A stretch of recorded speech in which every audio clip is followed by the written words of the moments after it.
Hi there, I'm John Shields, and welcome to another Chesapeake Bite.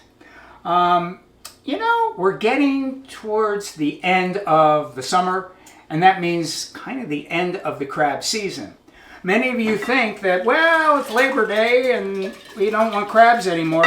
Well, I'm telling you, September and October are two of the best crab months. And to celebrate that, I thought we would make a Back Creek Inn crab quiche.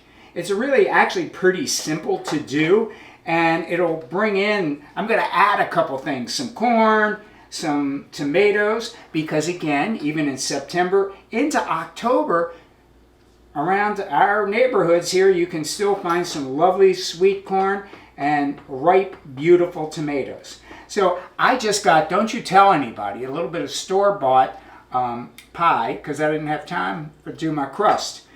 But look at this. You just go kind of like this around the edges to crimp it. Boom, boom, boom, boom, boom, boom. And it looks like you just made the pie thing all by yourself. But don't tell anybody that either. All right, I'm going to put that aside. How do we make it? Well, we went over to Andy's Eggs at the farmer's market. We got some beautiful fresh eggs. And this is kind of weird. When I first got this recipe from Back Creek Inn down on Solomon's Island, which is a lovely B&B, by the way. The ladies down there, they use mayonnaise in the thing. Usually I just use heavy cream. I wasn't sure, but when you eat it, you're going to love this.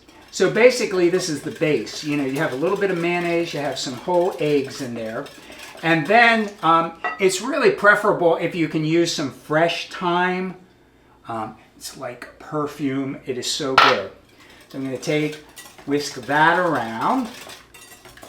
And then a little bit of flour. And you might think, what's that for? Well, it kind of holds everything together. And it's a relatively slow bake on this, so you don't get any flour taste. It just really makes it a not runny quiche. You don't want runny quiche. People will talk about you, and I can't have that here.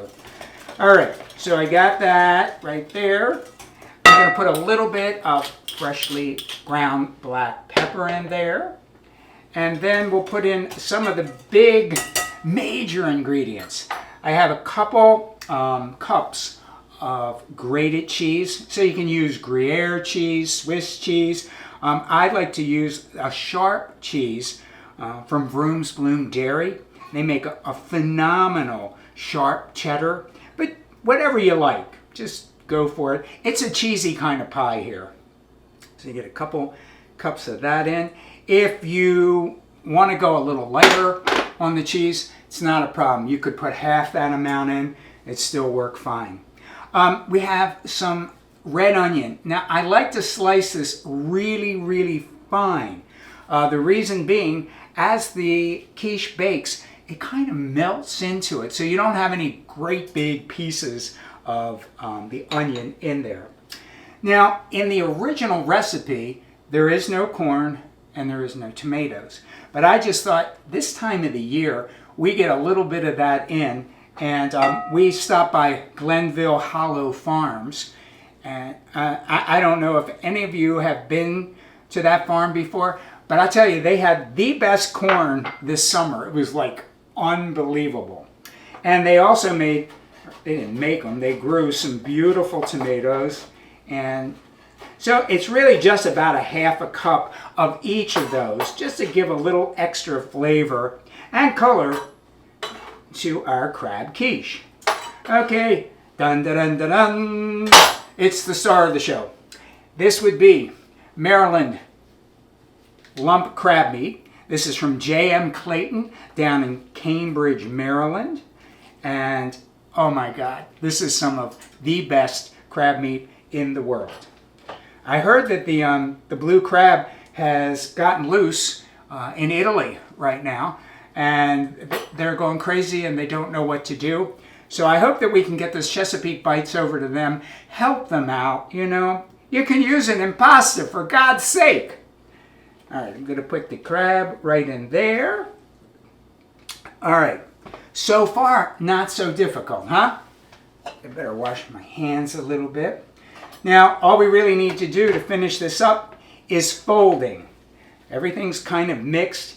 And when you fold, and I've talked about this, if any of you seen any of our Chesapeake Bites or Chesapeake Farm and Beta Table, I go over and over and over again.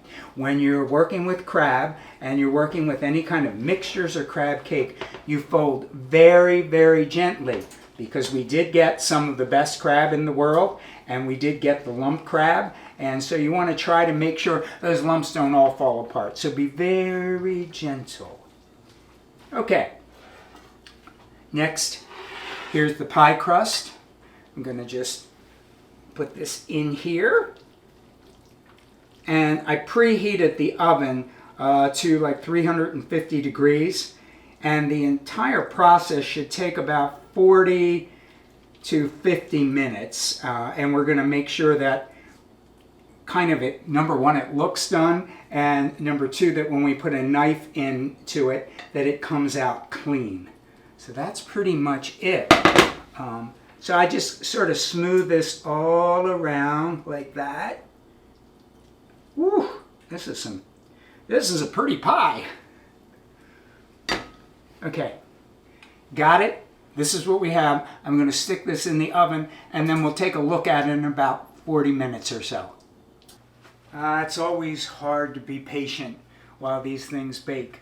But look at this. Look at this. So it's about 45 minutes actually that this took in a conventional oven. And we took a regular, not that there's anything regular about a crab quiche, but we really, brought it up to the season by putting that corn and the tomatoes in it. It is absolutely beautiful. And so you can do that anytime you have any of the recipes that you have, that you love and you like to do. You can always play with them a little bit. So go to the farmer's market, go to a roadside stand, find some things that make sense, and then you're sort of customizing a recipe just to you, and it also reflects the season and the bounty of Maryland and the Chesapeake.